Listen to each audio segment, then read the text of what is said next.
What's up again, everybody? We got lots of cards to talk about today. We got new heroes, we got another class that we can discuss. I can tell you my opinions on it.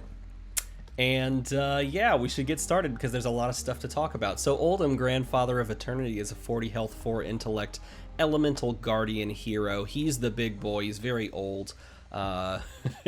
He's been around a long time, everyone. I love how he looks like Santa Claus, except just really fed up. He's just like real fed up. Look at the animation. In fact, like the animation behind Oldhim right now is Oldhim just looking totally done. He's just so done with it all. Anyway, he's got Essence of Earth and Ice, which means you can play Earth cards, you can play Ice cards, you can play generic cards, you can play Guardian themed class cards. You can't play lightning cards though, and all of the other like light and shadow and stuff like that. But you can play earth and ice, which is pretty cool. He's got a really neat effect that says once per turn defense reaction, pay 3 resources. And if you pitch an earth card to pay for this effect, you prevent the next 2 damage that would be dealt to him. That blocks arcane damage. That blocks that weird unblockable amorphous damage from arrows that we've seen on a couple of cards already.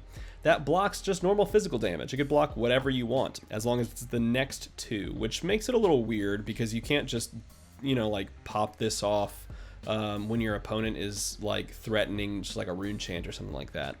But you can for other stuff. Anyway, if an ice card is pitched this way, this is, in my opinion, the more exciting one, then the attacking hero puts a card from their hand on top of their deck, which is so cool. Now they get to pick, but the fact that you're forcing a card out of your opponent's hand for a turn means that their possibility of like arsenaling a card goes down, their possibility of attacking you for like some giant attack goes way down, and you messing with their hand in any way you can slows them down, which is perfect for Oldhim because he's like the ultimate blocking shield bearer kind of guy. That's like what his game plan is. So really cool effect. If you could trigger both, that would be great. If you could pitch like a yellow and a red, and one of the cards is earth and one of the cards is ice, then you get both effects. Seems really good. Heck, I know they're making the cards that have both like 2 elements on them, right? So like get the one that's earth and ice, pitch that, and cover both effects immediately. So it's pretty cool. We're going to talk a lot about the cards that are part of his sort of archetype, including the ones I spoiled. I'm not going to talk about those because I talked about them in the video that I actually spoiled things on. Go check that video out. It was pretty good. I enjoyed making that. Oaken Old is a 3-cost red majestic elemental guardian attack that attacks for 7. It's got earth and ice fusion. To trigger the fusion, you have to show an earth and an ice card from your hand. If you do, it gains +2 dominate, and if it hits, they put 2 random cards from their hand on the bottom of their deck in any order, which is crazy. To meet the requirement here, of course, is really tough because you're going to have Oaken Old, something to pitch, and the ability to reveal an earth and an ice, and you have to do it in that order. You have to play the card, pitch to pay the cost, then reveal an earth and an ice. So you have to have this set up, and it's like a 4-card hand. If you have Oaken Old in your arsenal, then you can maybe set it up a little bit more easily because it's a 5-card thing. Or if you have a card that can kind of reveal for both earth and ice portions, then you're a lot easier that way. But if you do fuse this card, it is a 9 dominate and force 2 cards from your opponent's hand to the bottom of their deck. This card is crazy insane. That card is really, really good. That is a backbreaker in draft and in limited, just in general, and sealed. That card is an absolute backbreaker. Super, super good. Glacial Footsteps is also ridiculous. This one does cost a lot more. It costs 6. This is like the normal Guardian price of things. Costs 6, attacks for a casual 10, so half of, you know, a limited opponent's health, just a casual 10. Ice fusion, and if Glacial Footsteps was fused, it gains dominate. So basically, if you can pitch 2 blues, play this card, and then reveal an ice card as your 4th card, then Glacial Footsteps will just murder your opponent. If you can't, it's still attacking for 10, and you're still just threatening a lot of damage. And oftentimes that's probably what this will do, is you'll get a Glacial Footsteps. By the way, the blue of this will be really good, because the blue attacks for 8. It attacks for 8. The blue attacks for 8. Did I say that enough times? That's disturbing. But even just like pitching 2 blues and playing this for 8, 9, or 10 is just really, just real good. It's just real good. Plus, this is a great arsenal card. I feel like Oldhim is the ultimate setup class. He's the ultimate like, okay, I'm gonna block, I'm gonna play some auras, I'm gonna like use my defense reaction effect, and now that I've slowed you down enough, slowed you down to a crawl with all my effects, now I'm just gonna throw a 10 at you, or you know, a 6 plus 3, and if it hits, you discard lots of cards, and then I have all the tempo, and you're just gonna have to just watch me crush you. That's pretty cool. Mulch costs 4. This one also comes in a cycle, and this is the red, so it attacks for 8, 7, and 6. This is an Elemental Guardian attack action. It's Earth Fusion, which is kind of cool. You reveal an Earth card, and then you can get this fuse effect. If it was fused, it gains, if it hits a hero, put a card from their arsenal on the bottom of their deck. So we've seen this effect before, but of course this is if it hits. It's not a crush effect. And previously we saw this. Why did I just blank on the name of the Guardian card? Disable? Was it Disable? I don't know. I'm blanking. But there was a crush effect. You had to deal 4 damage for that effect to actually go off. So your opponent could like double block and be okay. This one is if it hits at all.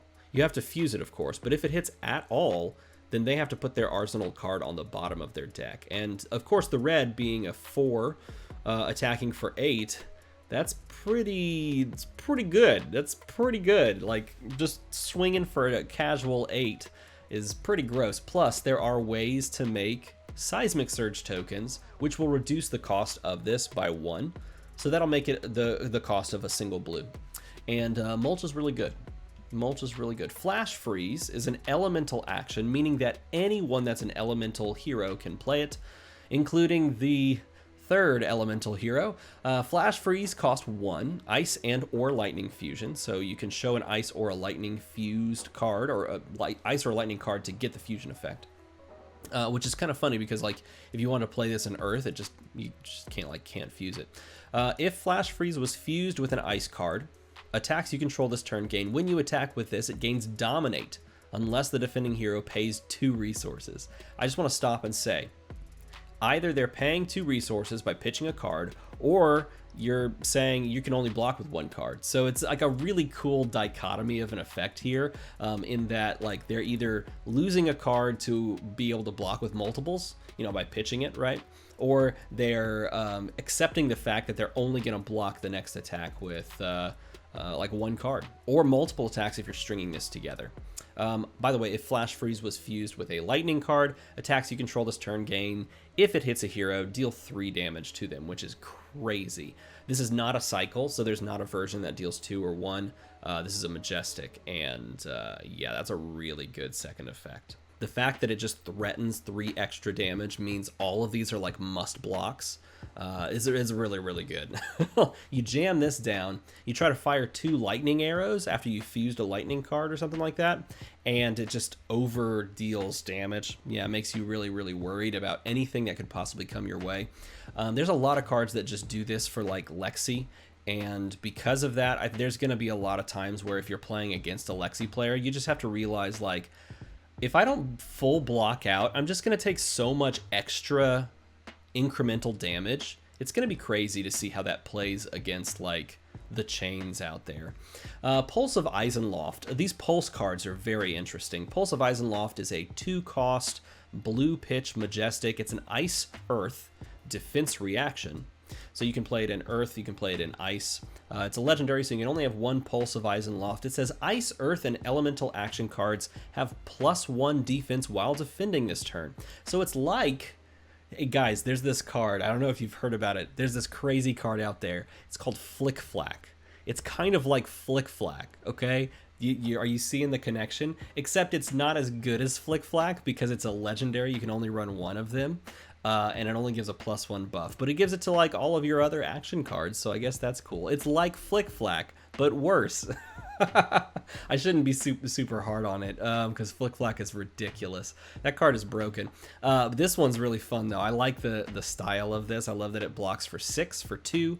I love that it gives that buff effect to all of your Ice, Earth, and Elemental cards as well. I think it's a great card.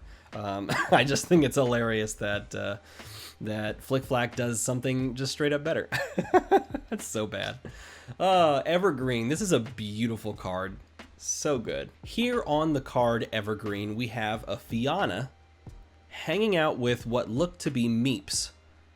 And I love that. I absolutely love that. That's so great. The flora and the fauna of Aria are some of the best things that Aria has going for it.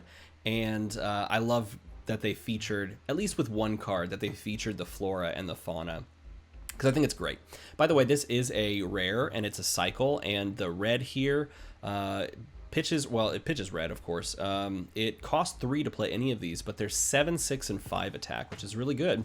And if you play this from Arsenal, it goes to the bottom of your deck when the combat chain closes. So it's sort of like Drone of Brutality, except you can't block with it and have that effect go. It's just when you play it from your Arsenal, which is still really, really solid. It's a solid card. It's a good one for draft. It's a good one for limited, like sealed.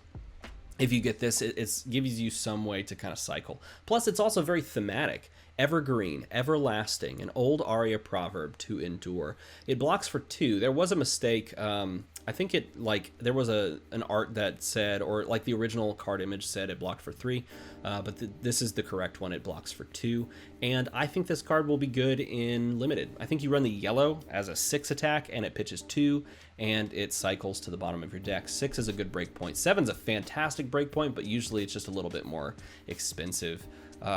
Because you're usually at the 7 break point, you're usually like a red, and sometimes you just need the extra resources and the card to do multiple things for you. And that one, I mean, as a red, it's just a beatdown, right? That's kind of what it is. Okay, so next we have Autumn's Touch. Autumn's Touch costs 3. It also attacks for 7. Keep in mind, these are both Earth actions, so these can be played by our 3rd hero, which we'll talk about. We don't know anything about the actual hero effect, but we do know what class it is. So we'll talk about that at the end. Autumn's Touch can be played by that hero, and it can also be played by Oldham here. Oldham could play this and just attack for 7 with it. That's all it really does. That's all this card really does, by the way, period. It attacks for 7, 6, or 5, and there's no extra beneficial effect. It's just good for limited. I mean, you just play the yellows, you play the blues if you need to be able to pitch stuff and meet the fuse effect. You could also play it to attack for 7 in limited, and it's cool. Oftentimes, I think you're going to pick this up, and you're going to run it to show off for fuse effects. Heart of Ice. Look at this legendary equipment. That dude's got, like, just giant chest plate armor and a tiny little head. Are you guys seeing that, too? Like, his hands are so small, but that chest piece is, like, way out here. It's like when you're a kid and you like go into your closet and like you get your dad's shirt and you put your dad's shirt on and it's like this big and you can kind of like see through the like above the collar. That's what this art looks like to me. It's pretty. It's just like I feel like. Anyway, once per turn action, pay a resource. Cards and activated abilities cost opposing heroes an additional 1 this turn. So if people want to play or activate an ability, play a defense reaction, something like that on your turn, this effect basically makes it a lot harder for them to do that, especially because it's on your turn, and so defense reactions that cost like 2 will now cost 3.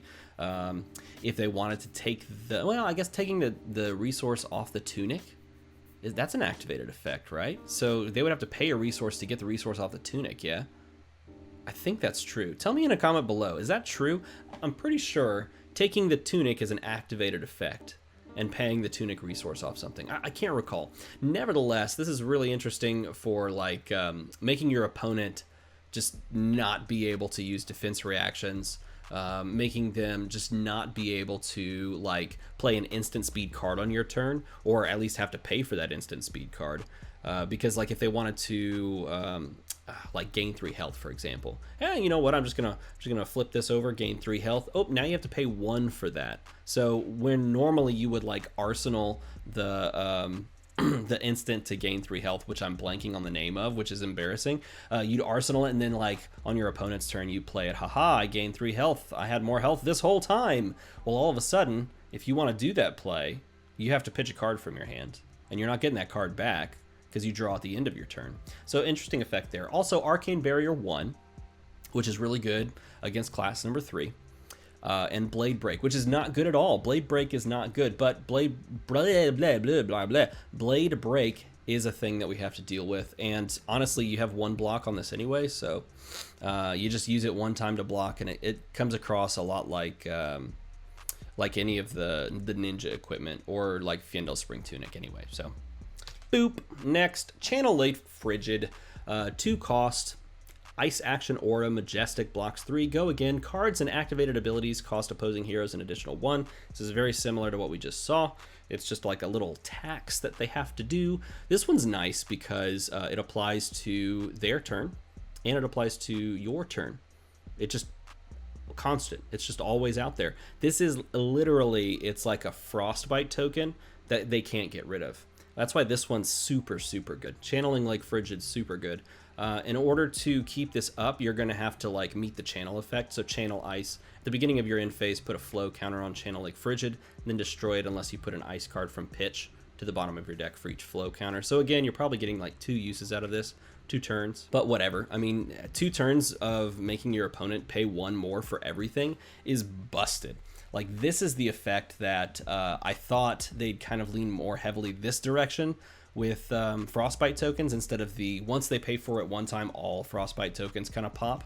This one, I mean, this one's crazy looking. This one is really, really powerful. If you can make this last for 3 turns, your opponent's just super, super slow. Crazy slow. Hey, I forgot to do this card in like day 3's video. Weave Ice costs 0. The next ice or elemental attack action card you play this turn gains +3, just straight up. And if you fuse it, it gets Dominate as well. That card's really good. Guys, this card is really good. Did I say that? This card's really good? It is. This card's really good. Play this in Draft and Sealed. But don't play this in Draft and Sealed. And in fact, pass it to me if we're drafting so that I can play this card in Draft and Sealed. That card's really good. Hey, Winter's Grasp is like meh. It costs 2. It attacks for 6. It also attacks for 5 and 4. The 4 one's interesting because you could use it to attack, but oftentimes you're running it to pitch for Oldhim, or you're running it to reveal for an Ice Fuse. This one's really good too. Blink. It costs nothing, and it's an instant, and gain 1 action point. Which is kind of weird. If you played this on your opponent's turn, you can't gain an action point on your opponent's turn. But you can do this like after you've played a big attack and your opponent's like, haha, they're done. I can now do stuff. And you're like, nope. Gain an action point. Keep going and mess with them. If you taxed this with one of those effects like Channel Lake Frigid, then your opponent now has to pay for their use of Blink because it's 0. But if you say, no, everything costs 1, so this all of a sudden costs 1. Okay, I know what happens after this card. Weave Earth, let's talk about this one first. The next Earth or Elemental attack action card you play this turn gains +3. If it's fused, it instead gets +4. Go again. It's a good card. It's a good card. The fact that it doesn't need to be fused, and this still gives them a +3 buff, is solid. And as you've seen, a lot of the Earth things are big attacks, are fairly big attacks, and so this just gives them that push over the edge. And this costs 0 to play as well. You do have to realize this is a rare, so you're not going to see too many of them, and that it blocks 2. So most of the actions that we've seen thus far aren't blocking for a ton. They block 2 instead of 3, but still, this is worth running. And now we get to, oh no, we got one more card. Awakening, 2 cost, Earth Fusion. This one's really cool. It's an Elemental Guardian instant. If you have less life than an opposing hero, create Seismic Surge tokens equal to the difference in your life totals. If Awakening was fused, instead create twice that many Seismic Surge tokens. If your opponent is at 30 and you're at 23 and you fused this card, you make 14 Seismic Surge tokens. Whatever you attack with is free, right? Period. It's just free.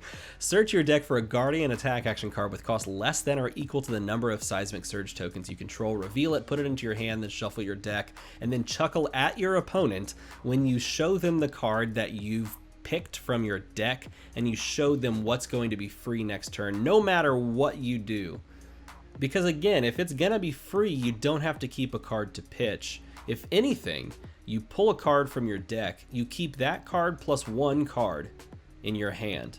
Maybe you arsenal the card you pull, then you keep one card in your hand that pays for the fuse effect, essentially. You block with everything else, the Seismic Surge tokens pop at the beginning of your turn, making the attack that you searched for and tutored out free, and then you play it, paying 0 because of Seismic Surge, and then revealing the card that you kept from your hand, blocking with the other 3 cards just to protect your life, and meet the fuse requirements. Awakening is insane. This is an instant too. I just want to say that. You play this on your opponent's turn. This is like one of the best cards we've seen. This card's crazy. I read this morning. I read this card this morning. Like, I woke up and I looked at my phone and I read this card, and I put the phone down and I just contemplated life. That card's insane. This is the best card I think we've seen thus far, especially because of what it can just tutor out. Like, we've seen the cards that it could just pull out. You saw all of those giant cards, and then you have this one. All right, and now we come to the reveal that spoiled the new class, or I should say the third class, because it's not a new class, it's Runeblade. The bottom of this card says Elemental Runeblade, which means that we are getting a Runeblade for the third time in 3 sets. That means 3 out of the 4 main sets of the game have a Runeblade hero or a Runeblade class, like a talent. And it honestly, it bothers me. It bothers me a lot because essentially, yes, this is going to be a functionally different hero.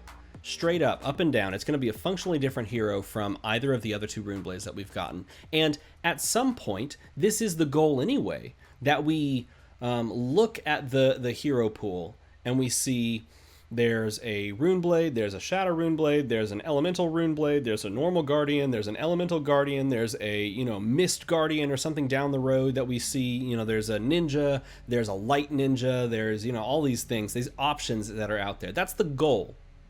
But what we have right now is not that.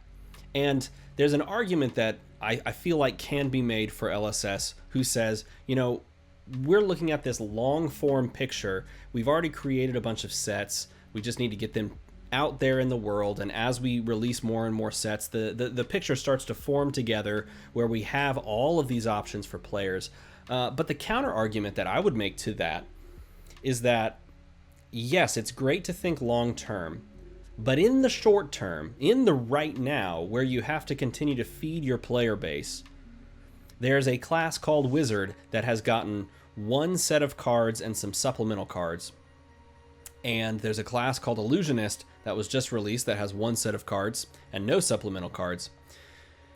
And those classes and the player bases of those classes are going to see this, and they're going to go, why in the world are there 3 versions of a hero already and 1 version, if you even want to count that, depending on what format you're referring to, of my class or my hero that I want to play? And that, I think, is the real danger of laying heavy into one specific class and all of the talents therein first instead of spreading it out, is that you lose the player base for a specific hero or class because they're not going to get new cards for a while. So I'm worried about that. I'm legit worried about players that like Wizard not getting class cards for their class, or not getting functional, good, like playable cards for their class, and then just kind of going, maybe I'll pick up a different game. Because they're so sold out on what you've done and what you've created and the lore that's behind this character and the way that it plays, and like the cards that can go with it, and they don't get anything for so long that they're just like, I'm just gonna put this on the back burner. And that is something that I don't think this game can afford, and I don't want to see happen in general, because I think it's just a beautiful card game that I don't want people to feel like they want to put down because they just haven't seen cards for their favorite class. Nevertheless, we should at least look at the cards and see what they do. This one, I don't like this card, and I'll tell you why. This card is essentially a better version of Seeds of Agony, and therefore I don't like it. Bramble Spark is a 0-cost elemental Runeblade action. It's a common, so it comes in a cycle. It says Earth Fusion. So if you reveal a card from your hand that is an Earth card, then you get the Fuse effect. The next attack action card you play this turn gains, when you attack with this, deal 1 arcane damage to target hero. So yeah, it's basically exactly Seeds of Agony. Also, if you fuse this card, the next attack action card you play this turn gains +3. So if you pitch 0 to play this card, but choose to reveal an Earth card from your hand, not only is this Seeds of Agony, it's Seeds of Agony plus Sharpened Steel. And it has Go Again, of course, because you want to be able to play after that. Blocks 2, but I think Seeds blocks 2 as well. Yeah, this card's really good, and I mean, it functionally looks a lot like Seeds of Agony, so that's worrying. I don't know. Explosive Growth, cost 1. This is also a cycle. This is a rare. This is the blue version, so it attacks for 1. The red version attacks for 3. This is an Elemental Runeblade attack action card. It's got Earth Fusion, Explosive Growth. If it was fused, whenever this deals damage, attacks you control gain +1 this combat chain. So basically, if your opponent lets this deal damage, like when it attacks, and probably the blue doesn't function too much here, but like the yellow and the red would, when this deals damage, attacks you control gain +1 this combat chain. So if your opponent doesn't block this card, or I think this would function in the wording of this card, because the next part says when you attack with Explosive Growth, deal 1 arcane damage to target hero. I think whenever it deals damage, in this case, would count the 1 arcane damage as well, I think it would. If it does, that's even crazier. I think that's absolutely bonkers. So essentially what I'm saying is this: if you fuse this card, and then this card deals arcane damage to target hero, then because it dealt damage, attacks you control get +1 this combat chain, making the red attack for 4 instead of 3. If that's how this card functions, this card's really good. Otherwise, it's a slightly worse Vexing Malice, which is not bad because Vexing Malice was super good. But Vexing Malice was good because it had 2 arcane damage lumped into 1 source. This would have 1 arcane damage, like you played a Seeds on it, basically. Which you could actually play. You could actually play Bramble Spark onto Explosive Growth, and that'd be pretty nasty. So yeah. Elemental Runeblade, I don't know, man. Maybe the more that like we see from this set, we've already seen like elemental, or I should say earth cards are big attack kind of cards. So maybe the more we see from Elemental Runeblade, the more interesting the class will be and the more varied it'll be. I do think that fundamentally it is cool to see, you know, the Runeblade or Guardian or name a class in different regions with different talents. And that's the interesting thing about the talent system, is that we have the ability to, you know, see different takes on this class. So perhaps we'll all kind of start to really enjoy the Elemental Runeblade style of play over the others. Let me know what you think about that in the comment below. Let me know how you feel about another Runeblade class in the comment below. And then tell me about these spoilers. What do you think? Now that we kind of know which classes are in the set, let me know what you think. Which class will be the best of the 3? Is it going to be Oldham? We're going to find out what the hero power of Bramble? Whatever her name is, the Runeblade hero. We're gonna find out her hero power today, so maybe that'll be spicy. Maybe she'll be the most powerful, or maybe it'll be Lexi. I think I'm rooting for Lexi personally. I think Lexi's the coolest. As always, everybody, thanks for watching.